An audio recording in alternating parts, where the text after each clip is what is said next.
ये mother of all the science is astrology. अगर हम वैसे कहें तो न्यूमरोलॉजी कहीं ना कहीं रिलेटेड है, लेकिन न्यूमरोलॉजी में कुछ चीज़ें ऐसी डिफरेंट है जो एस्ट्रोलॉजी में कवर नहीं होती है। तो इसलिए ये अपने आप में एक यूनिक मानी जाती है न्यूमरोलॉजी। हाँ, नंबर्स के अकॉर्डिंग आपकी जब दशा आएगी, मान लीजिए 7 नंबर, 6 नंबर बहुत अच्छी नंबर्स होती है। 6 is a number of luxury basically. तो कार लेने का मतलब एक लग्जरी, एक नेसेसिटी हो ऐसा ज़रूरी नहीं है। Car it is a luxury. क्या आप जानते हैं हाउस नंबर एक बहुत इंपॉर्टेंट रोल प्ले करता है आपके लाइफ में। अगर आपका हाउस नंबर अच्छा हो, आपके लिए फेवरेबल हो, तो आपकी चीज़ें काफ़ी बेटर हो सकती हैं। आधार न्यूमरोलॉजी भी आने वाली है क्या?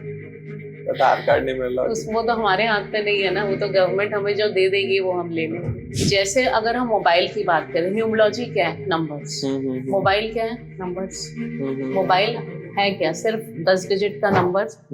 तो जब न्यूमरोलॉजी हमारे लाइफ में इतना इम्पैक्ट कर रही है, हम अपना एक मोबाइल नंबर ऐसे नंबर पे लेते हैं जो हमारे लिए लकी हो, हमारे लिए फेवरेबल हो, तो हमारी चीजें ऑटोमेटिकली बेटर मूव होने लगती। नमस्कार दोस्तों, तो स्वागत है आपका एक और मजेदार पॉडकास्ट में। अगर आपने ये पॉडकास्ट पूरा देख लिया तो न्यूमरोलॉजी के जितने भी आपके डाउट्स हैं और क्वेश्चंस हैं वो क्लियर होने वाले हैं, क्योंकि आज के पॉडकास्ट में हम mobile numerology, house numerology and marriage numerology को डिस्कस करने वाले हैं। आज हमारे साथ फेमस न्यूमरोलॉजिस्ट दीपा बजाज जी हैं।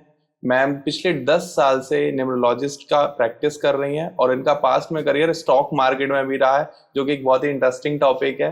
तो मैम स्टॉक मार्केट के नंबर से न्यूमरोलॉजिस्ट के नंबर में आना, कैसे वो करियर की शुरुआत हुई, कैसे मैम यहाँ पर आए और इस प्रोफेशन को एज ए करियर ऑप्ट किया, तो आज इस हम पॉडकास्ट में पूरा डिस्कस करने वाले हैं। तो प्लीज वीडियो को लास्ट तक देखिएगा सो दैट कि हम और आप और मैम इस वीडियो के थ्रू जुड़ पाएं और नॉलेज को एक शेयर कर पाएं। तो दीपा मैम, स्वागत है आपका हमारे शो में। कैसे हैं? थैंक यू सो मच, बहुत अच्छी हूँ। आप कैसे हैं? मैं एकदम बढ़िया मैम। मैम एक शॉर्ट इंट्रोडक्शन आपका हो जाए सो दैट लोग आपको जान पाए। प्लीज थोड़ा सा बताइए अपने बारे में। Hello, I am Deepa Bajaj, wealth expert and corporate numerologist and also a life changing coach. मैं इस वर्ल्ड में, न्यूमरोलॉजी की वर्ल्ड में पिछले 10 सालों से हूँ and consultation, corporate numerology and यहाँ तक कि टीचिंग में भी हूँ। Okay, right. तो अभी आप कॉर्पोरेट को भी कंसल्ट करते हैं और आप सिखाते भी हैं। बिल्कुल।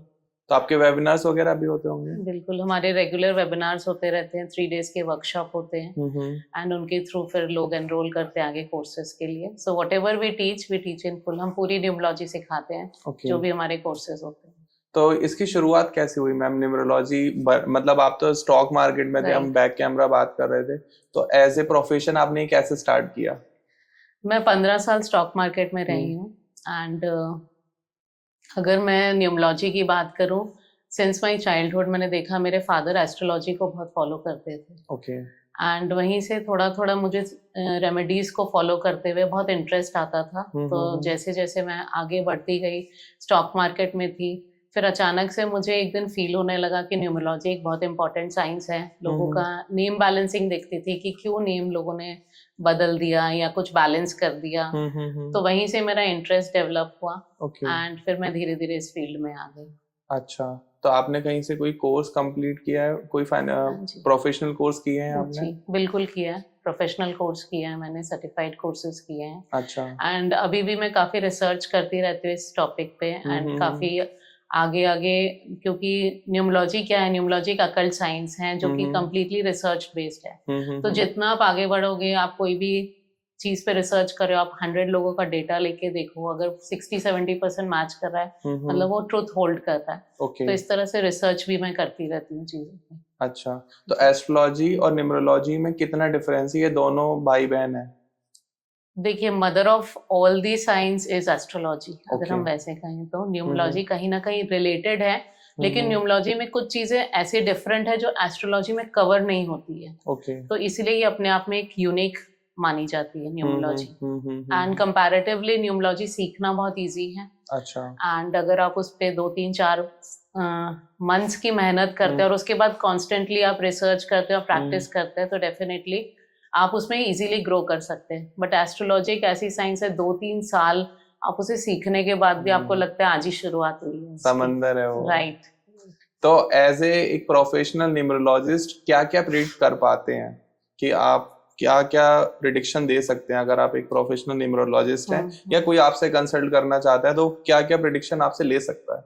न्यूमरोलॉजी में प्रेडिक्शंस तो ऑलमोस्ट लाइक एस्ट्रोलॉजी होती है, क्योंकि आई फॉलो वैदिक न्यूमरोलॉजी। तो Okay. वैदिक न्यूमरोलॉजी में हम जैसे एस्ट्रोलॉजी में दशाएं होती है, महादशा, अंतरदशा, प्रत्यंतर दशा, वैदिक न्यूमरोलॉजी में भी हम उसे फॉलो करते हैं। एंड दशाओं के अनुसार हम आपकी चीज़ों को प्रेडिक्ट कर सकते हैं।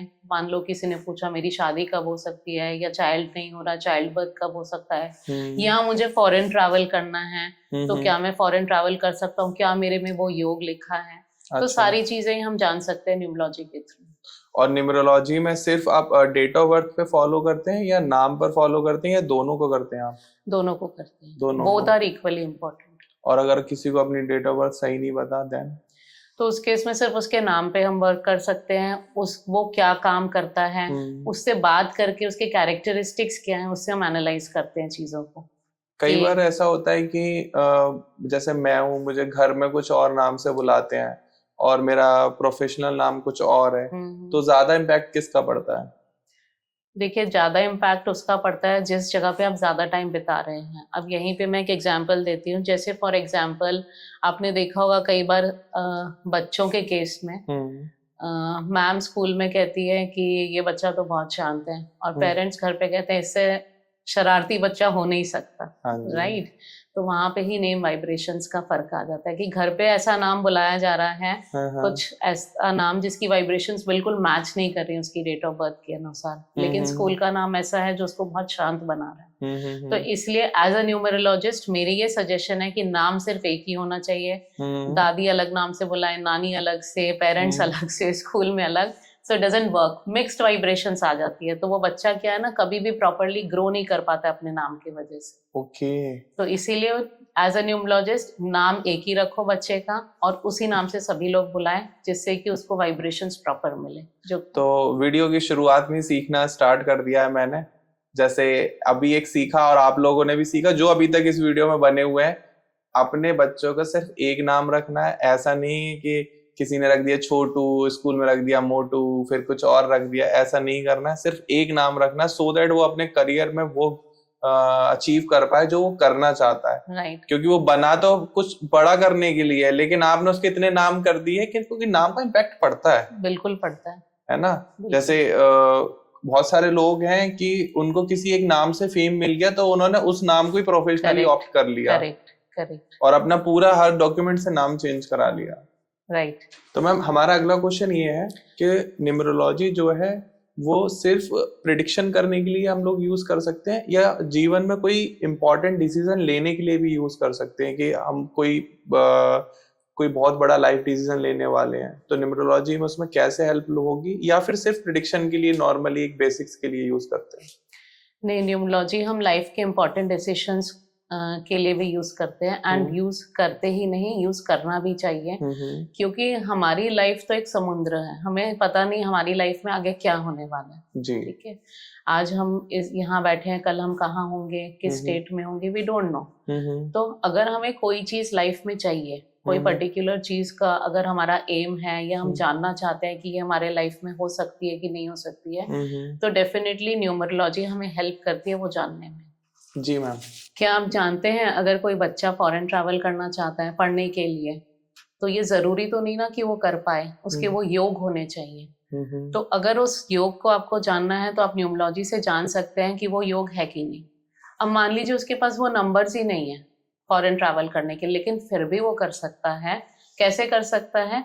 कि जब उसकी वो नंबर की महादशा या अंतरदशा आती है। तो इस तरह से हम न्यूमरोलॉजी को टूल यूज करते हैं ये जानने के लिए कि किसको लाइफ में जो चीज चाहिए उस चीज के लिए वो कब मेहनत करें। क्योंकि मेहनत राइट डायरेक्शन में होगी, राइट समय में होगी, तो वो जरूर फल देगी। तो उसी के अकॉर्डिंग फिर हम आगे चल के उसको रेमेडीज भी दे सकते हैं कि आप इस रेमेडी को फॉलो करो, एंड जैसे ही आपका ये पीरियड आएगा वो चीजें आपकी वर्क होनी शुरू हो जाएंगी, क्योंकि रेमेडीज और समय दोनों मिल गए उस टाइम पे। तो इस तरह से numerology as a tool use की जाती है कोई भी चीज के लिए आपको जो लाइफ में अचीव करना चाहते हैं। जैसे मैं कार खरीदना चाहता हूँ जी, तो मैं किस मंथ में कार खरीदूं, ये मैं कैसे प्रेडिक्ट कर सकते हैं आप? हाँ, नंबर्स के अकॉर्डिंग आपकी जब दशा आएगी, मान लीजिए 7 नंबर, 6 नंबर बहुत अच्छी नंबर्स होती है। 6 is a number of luxury basically.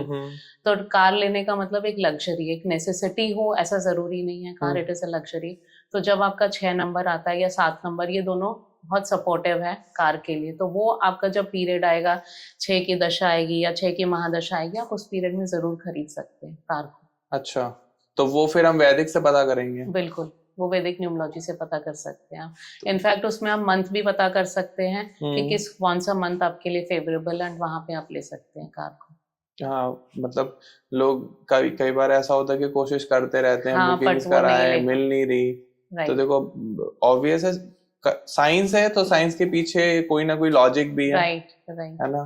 तो मैम थोड़ा सा ना मुझे आप न्यूमरोलॉजी का सिखाओ कि इसका ओरिजिन कैसे हुआ था और कैसे कैसे इसमें चीजें जो है वो ऐड ऑन होती जा रही हैं, और अभी न्यूमरोलॉजी किस लेवल पर आ चुकी है। ओके, न्यूमरोलॉजी का ओरिजिन तो बहुत पहले का है, थाउजेंड्स ऑफ इयर्स। हमें जहाँ तक पता चलता है कि ग्रीक में भी फॉलो होते थे पहले के टाइम पे न्यूमरोलॉजी। अच्छा। लेकिन अगर हम इंडिया की बात करते हैं तो बेसिकली हमें सबसे पहले न्यूमरोलॉजी मिली कीरो से। Cheiro is a person who is the inventor of numerology, जैसे हम कहते हैं, जो हमें शैलेडे न्यूमरोलॉजी के नाम से हम उस चीज को जानते हैं।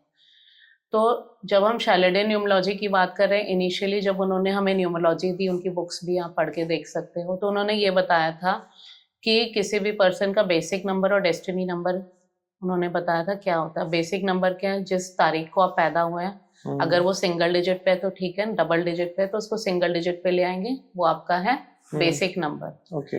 और आपकी पूरी डेट ऑफ बर्थ को जब हम टोटल करते हैं, उसे हम कहते हैं डेस्टिनी नंबर। तो ये दो नंबर बहुत इंपॉर्टेंट हैं आपकी डेट ऑफ बर्थ में से। तो basic number and destiny number के अनुसार आपका नाम, आपका अगर नाम फेवरेबल नहीं है तो उसे आप फेवरेबल कर लीजिए, कुछ अल्फाबेट्स ऐड करिए, लेस करिए, ठीक है। एंड उसके साथ साथ उन्होंने ये बताया था कि according to your date of birth आपके लकी नंबर्स क्या है। अच्छा, इतनी ही थी न्यूमरोलॉजी। ओके। लेकिन जैसे जैसे समय आगे बढ़ता गया, चीजें आगे बढ़ती गई, as it is an occult science, research based science, तो धीरे धीरे रिसर्च होती गई। एंड रिसर्च होते होते काफी चीजें हमने आगे जानी, सीखी। एंड उसी के अकॉर्डिंग आज के समय की न्यूमरोलॉजी बहुत ज्यादा एडवांस्ड हो चुकी है। आज जब हम न्यूमरोलॉजी को फॉलो करते हैं, क्या आप जानते हैं कि न्यूमरोलॉजी में आज हाउस नंबर भी देखा जाता है, मोबाइल नंबर भी देखा जाता है, उसके साथ साथ नेम नंबर भी देखा जाता है। एंड इन सारे पैरामीटर्स को हम इजीली बैलेंस कर सकते हैं व्हेन वी स्टडी न्यूमरोलॉजी। और जब हम सारे पैरामीटर्स को बैलेंस कर देते हैं, हमारा नाम हो, घर हो, हमारा मोबाइल नंबर हो, कुछ रेमेडीज को हम जब फॉलो करते हैं, हमारी लाइफ काफी बेटर होनी शुरू हो जाती है with in a few months. अच्छा, तो क्या आप ये मानते हो, जैसे फॉर एग्जांपल कोई इंसान है जो बहुत कर्जे में है, हो सकता है वीडियो भी देख रहा हो वो इंसान जो कर्जे में है, ठीक है, और मेरा फ्रेंड ही है जैसे, तो अब वो परेशान है इस टाइम पर, तो वो वैदिक एस्ट्रोलॉजर के पास गया तो उन्होंने कुछ बात बता दी कि आपका जो है राहु इस घर में है और आपकी दशा चल रही है, तो अभी तो ये प्रॉब्लम आपके साथ रहने वाली है। न्यूमरोलॉजिस्ट के पास गए तो उन्होंने बता दिया कि आपका ये नंबर बैलेंस नहीं है, आपका नाम बैलेंस नहीं है, ये करा लो तो आपका कर्जा निपट जाएगा। फिर वो लाल किताब वाले के पास गए तो उन्होंने बता दिया कि आपका इस तरीके से ये इशू चल रहे हैं और ये आपका है। फिर वो तांत्रिक के पास गया तो उन्होंने कह दिया कि आपके घर में एक चुड़ैल हो गई है, किसी जानने वाले ने आपके साथ ये करा दिया है, तो आपके ऊपर कर्जा हो गया है। तो जो इंसान परेशान है, तो वो उस टाइम पर वो डिसीजन कैसे ले कि वो राइट पर्सन ढूंढ पाए कि मुझे न्यूमरोलॉजिस्ट की जरूरत है, या फिर मुझे वैदिक की जरूरत है, या मुझे तांत्रिक की जरूरत है, या मुझे लाल किताब या BNN या ऑकल्ट साइंस में जो भी पैरामीटर्स, जो वर्टिकल्स आते हैं, वो कैसे चूज करें। अगर आप एज ए प्रोफेशनल न्यूमरोलॉजिस्ट उसको क्या सजेस्ट करना चाहेंगे? देखिए, जब इंसान का समय खराब होता है और वो जगह जगह भटकता है, तो उसके लिए बहुत मुश्किल है डिसीजन लेना, ठीक है। लेकिन अगर हम बात करें एस्ट्रोलॉजी की, लाल किताब की, या कोई भी और चीज़ की, बहुत डिटेल्ड में हम डेफिनेटली चीज़ें देखते हैं, लेकिन न्यूमरोलॉजी की रेमेडीज जो है बहुत सिंपल होती हैं। अच्छा, that is the most important thing कि कोई भी रेमेडी हम देते हैं, थोड़े से मंत्र वगैरह या कुछ डोनेशंस की, तो रेमेडीज बहुत सिंपल होती है, तो इसीलिए न्यूमरोलॉजी को फॉलो करना बहुत ईजी है, क्योंकि न्यूमरोलॉजी में सबसे पहली जो रेमेडी है that is name balancing. Okay. तो आपको अगर आप एक न्यूमरोलॉजिस्ट के पास आए हो, डेफिनेटली उसकी जो फीस है वो तो आप दे ही रहे हो, हाँ, लेकिन अगर आप नेम बैलेंसिंग को फॉलो कर रहे हो तो वहां पे आपको और कोई पैसे खर्च करने की जरूरत ही नहीं है कोई रेमेडी के लिए, ठीक है। हो सकता है आपकी चीजें सिर्फ और सिर्फ नेम को बैलेंस करने से ही ठीक हो जाए। ठीक है। हमारे न्यूमरोलॉजी के अंदर जितने भी नंबर्स आते हैं, नंबर्स तो 1 to 9 ही होते हैं, लेकिन हर नंबर के ऑक्टेव्स होते हैं। जैसे 5 नंबर है, 5 कहाँ कहाँ से आता है, 5 23 से भी आ सकता है, 5 14 से भी आ सकता है, राइट। तो हर ऑक्टेव का अपना एक मीनिंग है। ऐसा नहीं है किसी के लिए 5 सूट करेगा तो 14 भी सूट करेगा, 23 भी सूट करेगा, हर नंबर नहीं सूट करेगा। तो उसी तरह से जैसे फॉर एग्जाम्पल अगर हमने किसी का नेम 15 पे बैलेंस कर दिया, ठीक है, देयर इज हाई चांसेस कि उसके ऊपर ब्लैक मैजिक का साया आ जाए या वो खुद कनेक्ट हो जाए ब्लैक मैजिक से। अच्छा। तो इतना फर्क पड़ जाता है चीजों का। तो हो सकता है उस पर्सन का नेम ही ऐसा डिजाइंड हो कि वो डायरेक्टली कनेक्ट होते जा रहा हो बार बार ब्लैक मैजिक से। एक सेलिब्रिटी क्लाइंट है बेसिकली, तो उनका यही था कि उन्होंने मुझे बताया कि मुझे लाइफ में बहुत सारी प्रॉब्लम्स हैं, और उन्होंने ठीक नहीं बताया। जैसे बताया जाता है ना, डॉक्टर और वकील से कुछ छुपाना नहीं चाहिए, वैसे हमसे भी नहीं छुपाना चाहिए, नहीं तो फिर वो एग्जैक्ट चीजें सामने नहीं आएंगी। तो उन्होंने बताया कि मेरे लाइफ में बहुत प्रॉब्लम है, मेरा एक्सीडेंट हो गया था या मुझे ऐसी ऐसी प्रॉब्लम हो गई थी, आप मेरी चीजें मुझे कंसल्टेशन दो। तो जब मैंने उनको कंसल्टेशन दे दी, फिर उन्होंने कहा नहीं मुझे फर्स्ट नेम चेंज भी नहीं करना है। तो सब कुछ उनका डिजाइन हो गया, नेम डिजाइन हो गया, सब कुछ हो गया। और बाद में उन्होंने बताया कि 4 साल से मेरे ऊपर ब्लैक मैजिक का साया है, मेरे ऊपर किसी ने किया हुआ है। तो मुझे रीडिजाइन करना पड़ा उनके नेम को फिर से, क्योंकि कहीं ना कहीं मुझे ऐसा लग रहा था कि जो नेम उनको दिया है वो फिर से और कनेक्ट उनको ना कर दे, या उनकी वो चीज वहां से हट नहीं पाएगी। तो रीडिजाइन किया। आज उनकी लाइफ काफी बेहतर है, काफी अच्छा वो परफॉर्म कर रही है अपने लाइफ में। तो इसीलिए नंबर्स को हम इस तरह से कनेक्ट करते हैं। एग्जैक्टली। तो वैसे तो सारी साइंस ठीक है, चाहे आप एस्ट्रोलॉजी फॉलो करें, चाहे आप लाल किताब की रेमेडीज करें, चाहे आप केपी करें, लेकिन हर चीज के अपना एक टाइमलाइंस होती है। जैसे आप एस्ट्रोलॉजी फॉलो करेंगे तो उसकी रेमेडीज आप फॉलो करते हैं, it takes lot of time. आप केपी को फॉलो करेंगे तो उसमें बहुत सारे आपको हवन वगैरह कराने होंगे, ठीक है। लेकिन न्यूमरोलॉजिकल रेमेडीज बहुत सिंपल होती है, उसमें सबसे पहली रेमेडी होती है हमारी नेम बैलेंसिंग की। तो नेम को जब हम बैलेंस कर रहे हैं, उसमें हमें बैलेंस करने के लिए कोई खर्च नहीं लग रहा है, हम इजीली उसको बैलेंस कर सकते हैं, एंड उससे हमें बहुत अच्छे रिजल्ट्स मिलते हैं। जैसे मैंने आपको पहले बताया, हमारा बेसिक नंबर और डेस्टिनी नंबर है। तो बेसिक नंबर हमारा क्या 100% रोल प्ले करता है, डेस्टिनी 80 और नेम प्ले करता है 50% रोल। तो आप ये समझिए, अगर आप उस 50% को बैलेंस कर लेते हैं अपने लाइफ में, तो आपकी लाइफ एक बेटर टर्न लेगी ही लेगी। अच्छा। अब अगर हम जैसे मेडिकल साइंस की बात करें, मेडिकल साइंस में आपकी एलोपैथी भी है, आपकी होम्योपैथी भी है, आयुर्वेदिक भी है, एवरीथिंग इज देयर। बट जैसे क्या होता है ना, भले ही हो सकता है जब आप एलोपैथी को फॉलो कर रहे हैं आपको रिजल्ट्स फास्ट मिल रहे हैं, लेकिन उसके बहुत सारे साइड इफेक्ट्स हैं मेडिसिन के।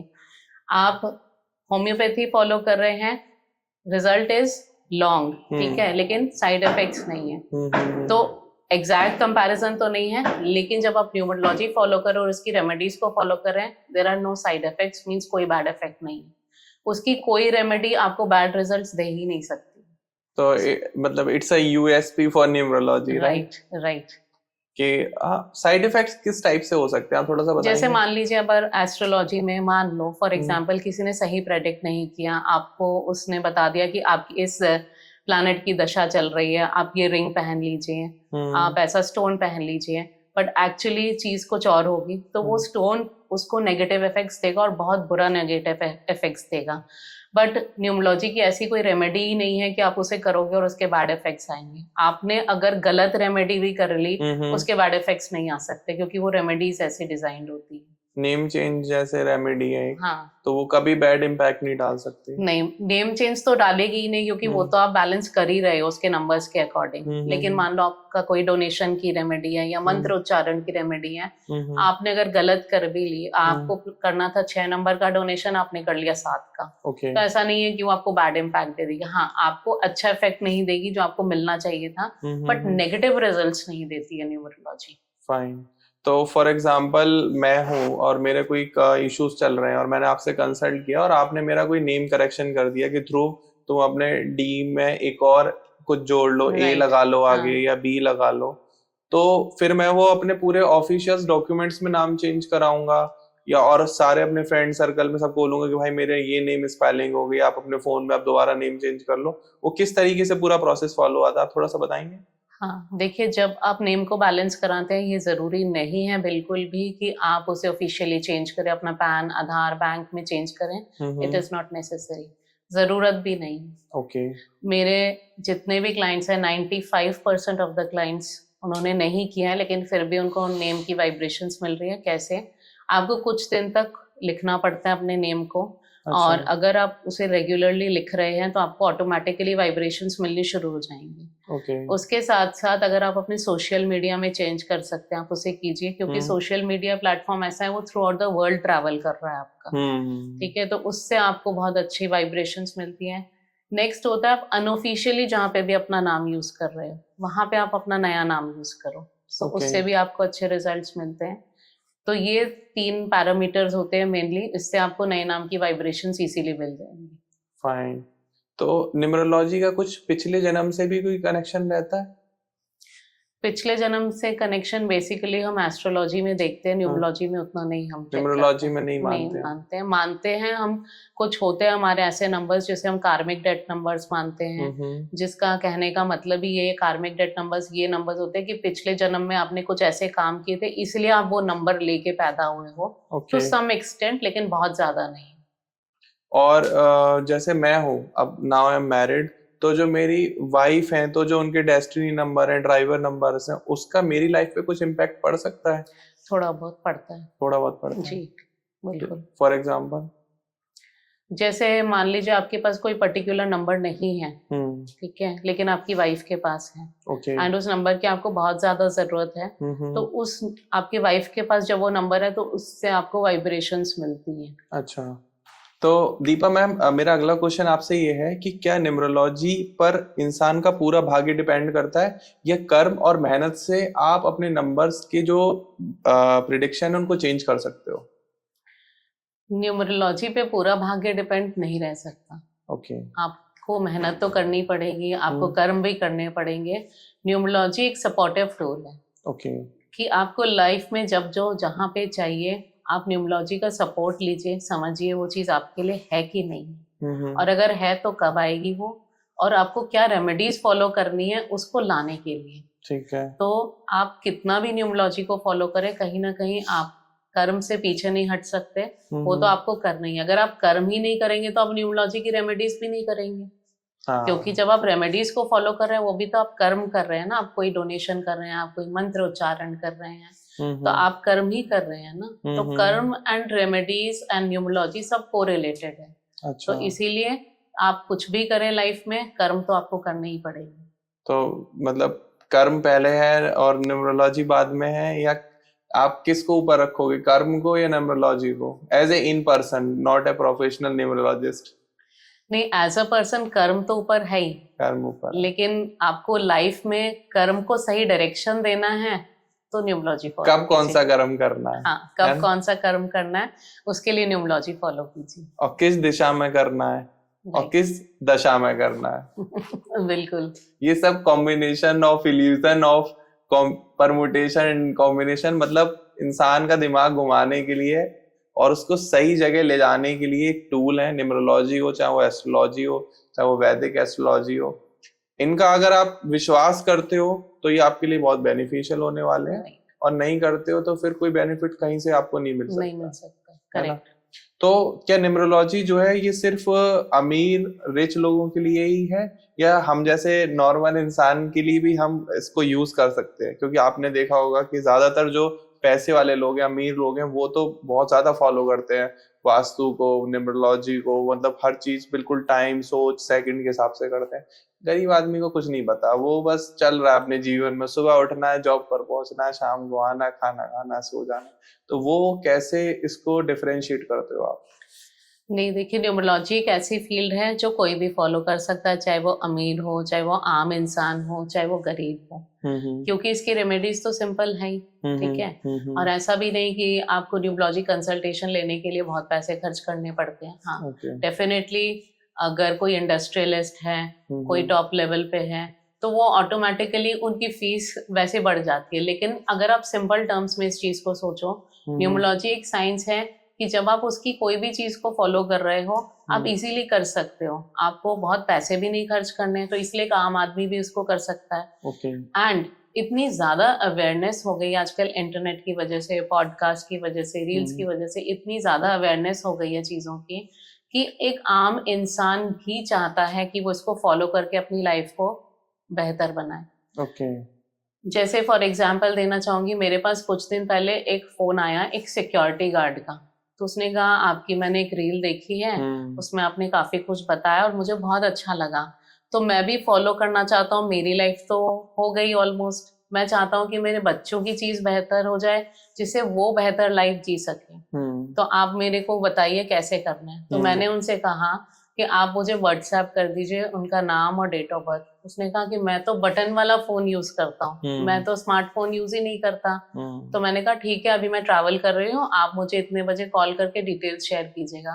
तो आप सोचिए, एक सिक्योरिटी गार्ड जिसके पास स्मार्टफोन तक नहीं है, वो भी फॉलो कर रहा है आज के समय में न्यूमरोलॉजी, तो बिल्कुल ये आम इंसान के लिए एनीवन कैन फॉलो। सही बात है, जब सिक्योरिटी गार्ड कंसल्ट कर सकते हैं तो जो ये वीडियोस देख रहे हैं वो तो शायद थोड़ा सा ऊपर आप लेवल पर ही होंगे। जी जी। देखो, फॉलो तो सब कुछ करना चाहिए जी। कुछ लोग क्या कहते हैं, भगवान को ही लेके संशय कर लेते हैं कि भगवान कहाँ है भगवान तो मेरे सामने आए।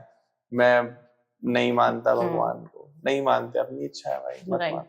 सो सब चीज मैटर ऑफ बिलीफ है, आप कितना बिलीव करते हो। और आप अगर बिलीव नहीं कर रहे हो लेकिन फिर भी आप उसको फॉलो करने लग गए तो आपको उसका इफेक्ट मिलेगा ही नहीं।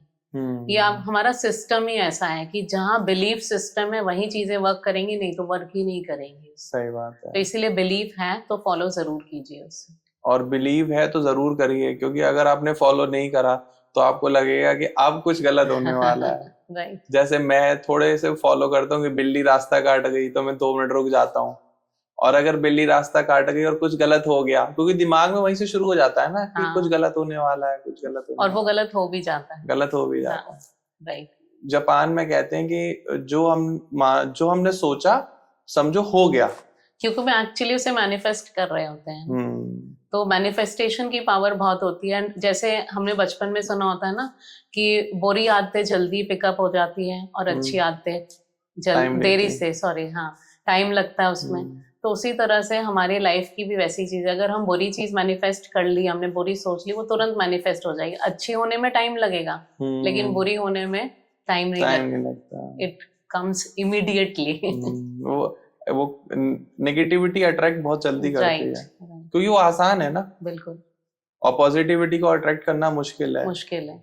पॉजिटिव हैबिट्स को भी एक्वायर करना मुश्किल है, क्योंकि वो रास्ता कठिन है। करेक्ट। इंसान कठिनाइयों से बचना चाहता है। जैसे कार से ऑफिस जाना आसान है और पैदल जाना मुश्किल है। और फिट रहने के लिए पैदल चलना इम्पोर्टेंट है। राइट। तो दीपा मैम, मेरा अगला क्वेश्चन आपसे ये है कि किसी की अगर मैरिज होने वाली है या जिसकी मैरिज हो चुकी है, तो वो मैरिज कंपैटिबिलिटी को कैसे चेक कर सकते हैं कि उनकी मैरिज कंपैटिबल है या नहीं है, और जिसकी मैरिज हो गई है तो वो अपनी मैरिज को कंपैटिबल कैसे बनाए थ्रू द न्यूमरोलॉजी? इसके बारे में थोड़ा सा प्लीज हमें बताएं। लाइफ का एक बहुत मेजर डिसीजन होता है मैरिज। हाँ, ये तो है, गलत हो जाए तो बहुत समस्या बनती है। तो इसीलिए जब भी हमें मैरिज की बात आती है, हमें बहुत सोच समझ के, बहुत सारी चीज़ें देख के फिर ही प्लान करना चाहिए। तो बेसिकली अगर हम मैरिज की बात करें तो मैरिज में हमारे कुछ दशाएं होती हैं, कुछ समय होता है जो बहुत फेवरेबल होता है। जैसे हमारी अगर 2 नंबर की, 6 नंबर की, 7 नंबर की महादशा, अंतरदशा की, वो पीरियड सबसे ज़्यादा फेवरेबल होता है मैरिज के लिए। ठीक है। और उसके साथ साथ 2 और 6 सबसे ज्यादा सपोर्टिव है, या कभी 1-7 का कॉम्बिनेशन आ गया कि 1 आपका महादशा होगी और 7 अंतरदशा होगी, तो वो बहुत सपोर्टिव है। लेकिन क्या आप जानते हैं कि मैरिज तो इम्पोर्टेंट पार्टनर के लिए होती ही है कि आप सही पार्टनर का सिलेक्शन करें, लेकिन उसके साथ साथ आपकी जो डेट है वो भी बहुत मायने रखती है। हमारी मैरिज की डेट बहुत इंपॉर्टेंट है, क्योंकि अगर हमने गलत डेट पे मैरिज कर ली तो वो हमें बहुत नेगेटिव रिजल्ट्स दे सकती है। जैसे फॉर एग्जांपल, अगर किसी की फॉर एग्जांपल ऐसे डेट पे मैरिज आ जाए जहाँ बेसिक भी चाह रहे हैं और डेस्टिनी भी चाह रहे हैं, तो उनके लगातार झगड़े होते रहेंगे, मेंटल डिस्टर्बेंस उनको होती रहेगी, लाइफ में ग्रोथ नहीं मिलेगी, हर टाइम वो स्ट्रगल करते रहेंगे। अच्छा तो इसीलिए date selection is very important. अब मैम हम एक बार फिर से था ना, बेसिक 4 है और डेस्टिनी भी चाह रहे हैं। बेसिक कैसे निकालते हैं? नहीं, किसी भी डेट को आपने जो चूज किया ना, शादी के लिए आपने एक डेट चूज की, सपोज 4/1/2024, ठीक है? तो सपोज उसका first date is 4 and total भी अगर 4 आता है, तो ऐसी डेट पे शादी नहीं करनी चाहिए, क्योंकि वो आपको स्ट्रगल्स देगा, मानसिक तनाव देगा, आपको प्रॉब्लम देगा, हमेशा झगड़े होते रहेंगे लाइफ में। तो selection of date is very important. Okay जो हम अगर एस्ट्रोलॉजी के हिसाब से जाते हैं, वो हमें तिथियां बता देते हैं कि ये आज की डेट इस तिथि के अनुसार अच्छी है, लेकिन उसमें वो डेट नहीं देखते, वो 4 भी दे देते हैं, 5, 8, कोई भी डेट दे देते हैं। तो अगर कोई इस तरह से वो 4-4 का कॉम्बिनेशन बन गया, या 4-5 का बन गया, 5-8 का बन गया, तो ये हमें बहुत प्रॉब्लम देती है। अच्छा तो इसीलिए डेट इज वेरी इंपॉर्टेंट। अब हम वो जो कंपैटिबिलिटी की बात कर रहे थे, उसमें ये आता है कि partner selection is important. Partner जब भी आप सिलेक्ट करें, आपका बेसिक नंबर मैच होना चाहिए, फेवरेबल होना चाहिए, यानी कि आप जिस पार्टनर को चूज कर रहे हो उसका जो बेसिक नंबर है वो आपके लिए फेवरेबल होना चाहिए, डेस्टिनी नंबर फेवरेबल होना चाहिए। उसके साथ नंबर स्वैपिंग देखा जाता है। So what is number swapping? Suppose कीजिए, जैसे आपने पहले भी क्वेश्चन किया था कि मेरे पास 5 नहीं है, बट मेरे पार्टनर के पास अगर 5 है, so that will help me. अगर दोनों के पास बिल्कुल सेम नंबर्स हैं, तो वो रिलेशनशिप कभी भी वाइब्रेंट नहीं रह सकता है, कुछ समय बाद वो चीजें खराब होनी शुरू होंगी। अच्छा। तो देयर ऐसे कुछ नंबर्स होने चाहिए जो एक के पास और दूसरे के पास नहीं है, एंड वाइस वर्सा। ओके। तो उससे रिलेशनशिप काफी बेटर रहता है। ठीक है, तो ये तो हमारे बेसिक चीजें हैं, ऐसे ही हमने सीखा है, ऐसे ही समझते हैं हम, ऐसे ही देखते हैं मैरिज कंपैटिबिलिटी को। लेकिन अगर आप ये देखें कि किसी पर्सन का बेसिक 3 है, पार्टनर का बेसिक 6 है, बेसिक के साथ डेस्टिनी 1 है और पार्टनर का डेस्टिनी 5 है, so you getting my point. एक का बेसिक 3 है, डेस्टिनी 1 है, दूसरे का बेसिक 6 है, डेस्टिनी 5 है।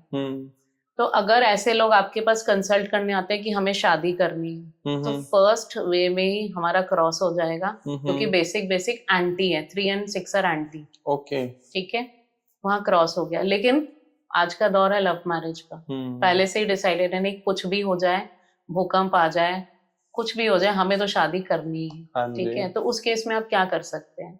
You have to give them some suggestions. आपको कोई तो रास्ता निकालना पड़ेगा। अब उस केस में आप उनसे ये कह सकते हो कि आपकी एज 29 ईयर्स है, सपोज अगर आप 33 ईयर्स के बाद शादी करते हो तो आपका रिलेशनशिप बेटर होगा, क्योंकि 33 ईयर्स के बाद आपकी डेस्टिनी नंबर ज्यादा रोल प्ले करेगी। तो वहां पे आपका 1 and 5 का कॉम्बिनेशन है, एंड दे आर फ्रेंडली।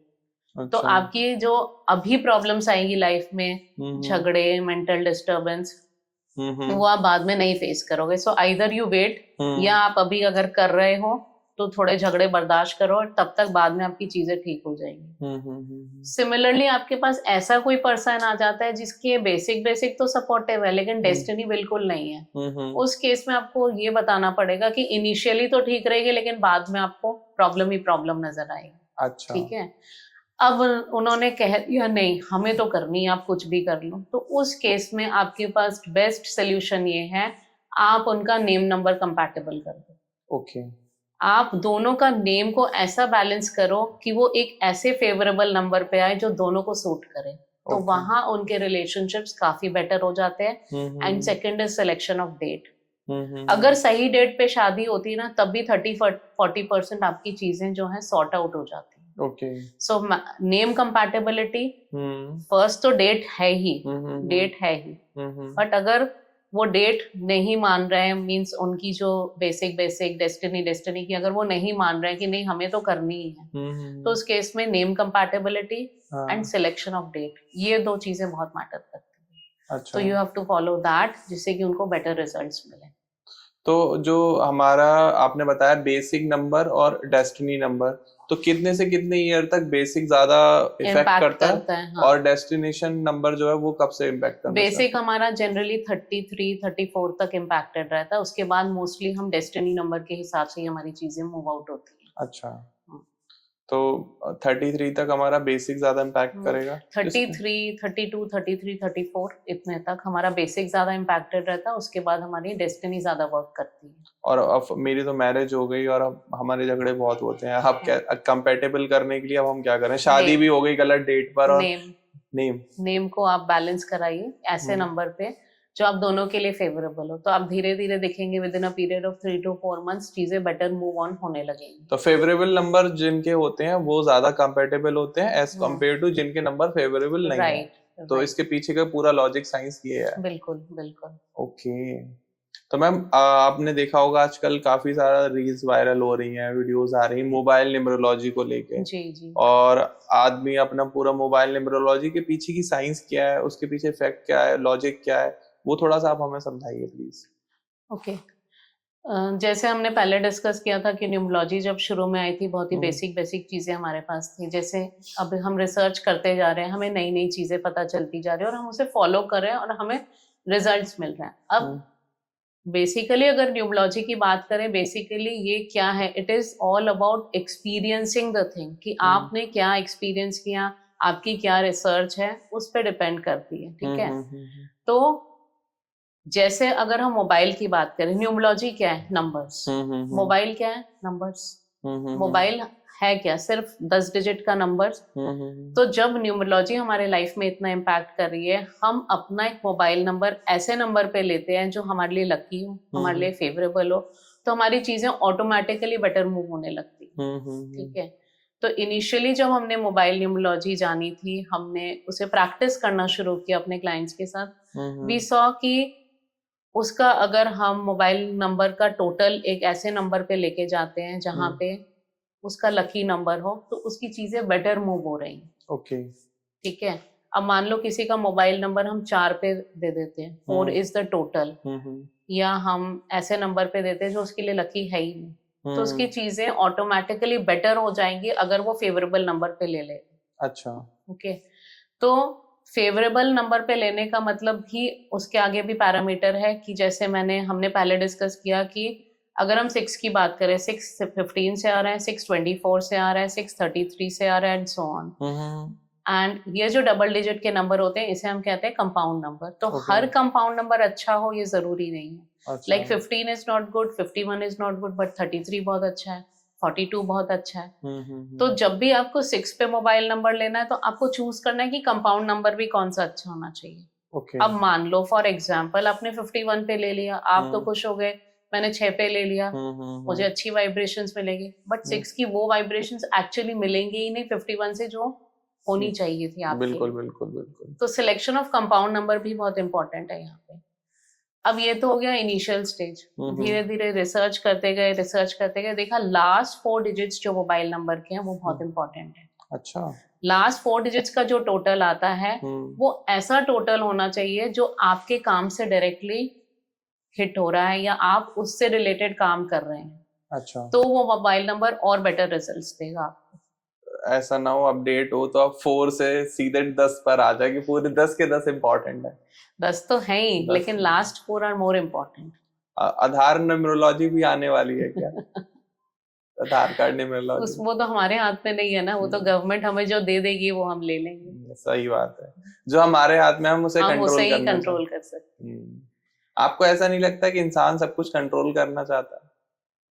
नहीं, ऐसा नहीं है। चाहे वो शादी की मैरिज डेट हो, मोबाइल नंबर हो, एंड कार नंबर हो, हाउस नंबर हो। नहीं, इसे हम कंट्रोल नहीं कहते हैं, इसे हम कहते हैं चीजों को अपने फेवर में लाना। हाँ, मतलब वही तो वो एक कंट्रोल लाना ही हो रहा है। नहीं, कंट्रोल लाना अलग होता है, वो तो आप अगेंस्ट द लॉज भी जाके कर सकते हैं। न्यूमरोलॉजी में हम अगेंस्ट द लॉज नहीं जा रहे ना, हम यूनिवर्स को कोई नेगेटिव इम्पैक्ट नहीं दे रहे, हम किसी का कोई नुकसान नहीं कर रहे हैं ना। अब तो लोग ऐसा भी कर रहे हैं कि बेबी का बर्थ इस डेट में ही होना चाहिए क्योंकि ये दिन बहुत अच्छा है, ये डेट बहुत अच्छी है, तो उसे भी कंट्रोल करना चाह रहे हो। हाँ, ये आप कंट्रोल कह सकते हैं, है ना? हाँ, इसे आप कंट्रोल कह सकते हैं, क्योंकि बेबी का बर्थ अगर हम एक पर्टिकुलर डेट पे कराना चाह रहे हैं, क्योंकि सिजेरियन होता है, आपको हाँ, पता ही है, राइट। तो उससे में क्या इम्पैक्ट पड़ता होगा वैसे? मेरे पास आते हैं क्लाइंट्स कंसल्टेशन के लिए कि डॉक्टर ने हमें 1 से 10 तारीख तक की डेट दी है, तो आप बताइए which date is the best.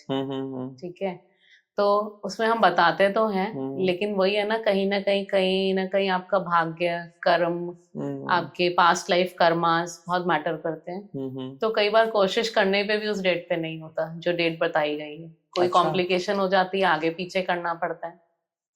तो वही है ना कि आप कितना भी कंट्रोल कर लो, कभी कभी वो आउट ऑफ कंट्रोल ही होती हैं चीजें। तो अगर हम डेट की बात करें, date selection is very important अगर है तो डेट में हम वैसे सिलेक्ट करते हैं कि बेसिक डेस्टिनी का कॉम्बिनेशन आपका अच्छा हो जाए, लेकिन उसके साथ साथ वैदिक ग्रिड के अनुसार हम देख लेते हैं, ग्रिड बना के, कि कोई खराब कॉम्बिनेशन बन रहा है कि नहीं। कभी कभी बेसिक डेस्टिनी का कॉम्बिनेशन तो अच्छा है, लेकिन ग्रिड में आपका पितृदोष लग गया, कालसर्प योग लग गया, सो वी अवॉइड। तो थोड़ा हम ये कोशिश करते हैं, भले ही बेसिक डेस्टिनी का कॉम्बिनेशन थोड़ा सा कम अच्छा हो, लेकिन ये दोष ना लगे उसको। अच्छा। तो बहुत सारे पैरामीटर्स को चेक करते हैं एंड देन वी डिसाइड कि कौन सी डेट होनी चाहिए। नहीं, आई वाज कि कालसर्प दोष न्यूमरोलॉजी में भी है। हाँ, बिल्कुल है, कालसर्प दोष, पितृदोष, मांगलिक दोष, ये सब है। अच्छा, बट ये वैदिक न्यूमरोलॉजी में है, नॉट इन डोशो ग्रिड। हाँ, ओके ओके ओके। तो आजकल मैम जब लोग शादी के बाद एक बड़ा डिसीजन होता है किसी के लिए घर खरीदना, तो घर का इम्पोर्टेंट, जैसे फ्लैट सिस्टम हो गया, अब तो सब लोग सोसाइटी में शिफ्ट हो चुके हैं, तो फ्लैट नंबर भी ले रहे हैं, तो हाउस न्यूमरोलॉजी का क्या लॉजिक है, क्या साइंस है, और क्या बेस्ट रहता है कि ना हमारी किस नंबर के साथ वो फेवरेबल लें तो वो हमारे घर जो है वो हमारे लिए शुभ रहे? क्योंकि पहले लोग प्लॉट लेते थे तो गौमुखी और सर्पदोष और टी पॉइंट और ये सब चेक करते थे, लेकिन अब फ्लैट में तो ये सब खत्म हो गया, तो वो हम कैसे कंसल्ट करें? क्या आप जानते हैं, हाउस नंबर एक बहुत इंपॉर्टेंट रोल प्ले करता है आपके लाइफ में। अगर आपका हाउस नंबर अच्छा हो, आपके लिए फेवरेबल हो, तो आपकी चीजें काफी बेटर हो सकती है। हाउस नंबर आप जब भी फ्लैट ले रहे हैं वो प्री डिफाइंड है, ठीक है, लेकिन प्री डिफाइंड में अगर आप फर्स्ट टाइम ले रहे हैं हाउस, जब भी नया ले रहे हैं, आप चूज कर लीजिए, अगर आपके पास ऑप्शन है कि आपका जो भी लकी नंबर है, कॉमन लकी नंबर निकालिए अपने घर वालों का, जितने भी फैमिली मेंबर्स है कॉमन लकी नंबर निकालिए, और जो कॉमन लकी नंबर निकलता है उसके हिसाब से हाउस नंबर को ले लीजिए। लेकिन सपोज आपको नहीं मिला, देन व्हाट? ऐसा तो नहीं ना कि आप घर नहीं लेंगे, जरूर लेंगे। तो उस केस में आप उसे बैलेंस करिए। बैलेंस करने के 2 तरीके होते हैं, एक तो न्यूमरोलॉजी से बैलेंस होता है, सेकंड थोड़ा वास्तु से भी हम बैलेंस करते हैं।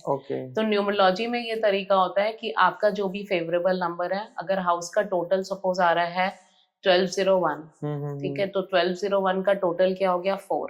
अब 4 अच्छा नंबर नहीं है, जनरली किसी के लिए भी 4 उतना वर्क नहीं करता है, बिकॉज 4 एक स्ट्रगलिंग नंबर है, और आपका फेवरेबल नंबर 5 होता है, ठीक है। तो आप एक काम कर सकते हैं, जहां पे घर के बाहर आपका बोर्ड लगा हुआ है 1202 का जो भी नंबर मैंने बताया, और उसमें आप वो नंबर ऐड कर दीजिए जिसका टोटल 5 हो जाता है। अच्छा, ठीक है, जैसे मैंने बताया 1201 हाउस नंबर है, तो ये 4 आ गया, आपका फेवरेबल नंबर 5 है, तो 1201 के साइड में आप बिल्कुल एक छोटा सा 1 लिख दीजिए। अच्छा, तो ये बन गया 5 एक्चुअली। तो आपको धीरे धीरे 5 की वाइब्रेशंस मिलनी शुरू हो जाएंगे। तो ये एक तरीका होता है हाउस नंबर को बैलेंस करने का। अच्छा, अब किसी का बिल्डर स्पेस है, किसी का कुछ और है, तो उसमें अलग अलग तरीके होते हैं बैलेंस करने के लिए, but the most simplest is this कि आप इस तरह से हाउस को बैलेंस करते हैं। किसी का 1 आ रहा है, तो 1 आ रहा है तो उसका फेवरेबल नंबर अगर सपोज 6 है, तो वो उसके साइड में 5 लिख दे। अच्छा, तो वो 1 and 5 मिलके 15, दैट इज इक्वल टू 6, तो वो 6 की वाइब्रेशंस देगा आपको। लेकिन इसमें भी बहुत सारी टेक्निकलिटीज होती है, आपको किसी को कंसल्ट करके ही करना चाहिए, ऐसा नहीं कि आपने सुना और आपने कर दिया, तो वो कभी कभी हो सकता है कि आपको खराब रिजल्ट्स भी दे दे अगर वो नंबर सही नहीं आपका बैठता है। तो हाउस नंबर को तो हम बैलेंस कर सकते हैं। और जहां तक हाउस की बात, अगर हम वास्तु की बात करें, ठीक है, आजकल मॉडर्न टेक्निक्स आ गई है वास्तु में, जो हम कुछ ना कुछ यूज करके बैलेंस कर लेते हैं हर डायरेक्शन को। बट 2 चीजें हमारी ऐसी होती हैं जिसको हम बिल्कुल बैलेंस नहीं कर सकते। 1 इज कि अगर आपकी साउथ वेस्ट की एंट्रेंस है, अच्छा, घर आपका मेन डोर साउथ वेस्ट का है, वो हम बैलेंस नहीं कर सकते। सेकंड इज नॉर्थ ईस्ट में अगर आपका टॉयलेट है, ओके। तो अगर ये 2 चीज़ है, उस घर को कभी मत लीजिए, क्योंकि वो हम्म। आपको बहुत नेगेटिव रिजल्ट्स देगी और उसे आप बैलेंस नहीं कर सकते। ओके। बाकी आपकी कोई भी चीज़ कहीं पे हो, भले ही उस डायरेक्शन में नहीं होनी चाहिए, हम कुछ ना कुछ करके उसे बैलेंस कर देते हैं बिना तोड़-फोड़ के। अच्छा। बट ये 2 चीज़ बैलेंस नहीं की जा सकती।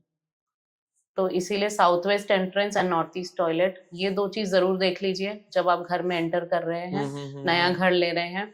इसके अलावा आप कैसे भी ले लीजिए, वो आपको एक वास्तु कंसल्टेंट ज़रूर बैलेंस कर देगा। आपकी वीडियो देख के जो ऐसा घर बनाने वाले हैं वो थोड़ा सा चेंज कर लेंगे इस बारे में। बिल्कुल। ठीक है। तो दीपा मैम, आपसे मिलकर और आपकी जो वैल्यूएबल नॉलेज है ऑन न्यूरोलॉजी, तो बहुत ही समझ में आया। और आई होप जो हमारी वीडियोस को अभी तक देख रहे हैं, यहाँ तक एंजॉय कर रहे हैं और सीख रहे हैं, समझ रहे हैं, उनको भी वीडियो में काफी कुछ सीखने को मिला होगा, चाहे वो हाउस न्यूमरोलॉजी हो, मोबाइल न्यूमरोलॉजी हो, मैरिज कंपेटेबिलिटी हो, या फिर अंकों का खेल हो। क्योंकि लाइफ में जो है वो नंबर्स बहुत इंपॉर्टेंट होते हैं। तो अगर आपको हमारी बात समझ में आ रही हो, दीपा मैम ने जो आपको सिखाया समझाया वो आपको मैम से कंसल्ट करना हो, तो सामने स्क्रीन पर मैम का नंबर आ रहा है, आप मैम से डायरेक्ट कांटेक्ट कर सकते हैं। और डिस्क्रिप्शन में भी हम मैम का आपको पूरी contact details, number, email and address दे देंगे, आप वहां से भी मैम से कांटेक्ट कर सकते हैं। वीडियो पसंद आई हो तो प्लीज लाइक करिएगा। कुछ भी समझ में ना आया हो, कोई भी कंसल्टेशन लेनी हो, हमारी थ्रू लेनी हो, तो आप प्लीज मैम से कमेंट कर सकते हैं। मैम कमेंट का आंसर बिल्कुल करने वाली है।